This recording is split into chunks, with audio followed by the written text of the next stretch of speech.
pahayag naman ni Vice President Sara na tuta ni PBBM ang ICC tinawag na nonsense ng Malacanang. RH number 14, Let Narciso, Let.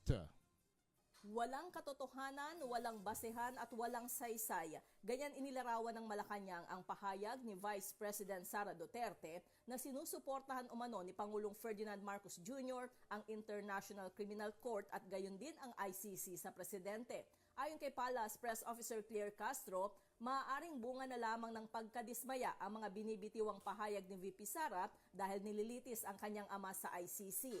Muling ipinaalala ni Castro na 2017 pa na isampa ang kaso laban kay dating Pangulong Rodrigo Duterte kung kailan isang ordinaryo at pribadong mamamayan pa si Pangulong Marcos.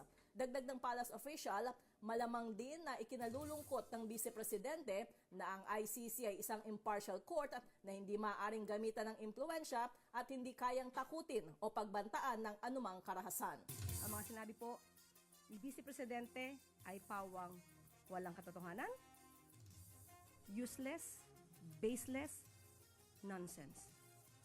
Ito si Let Narciso para sa DZRH. Una sa Pilipinas, una sa Pilipino.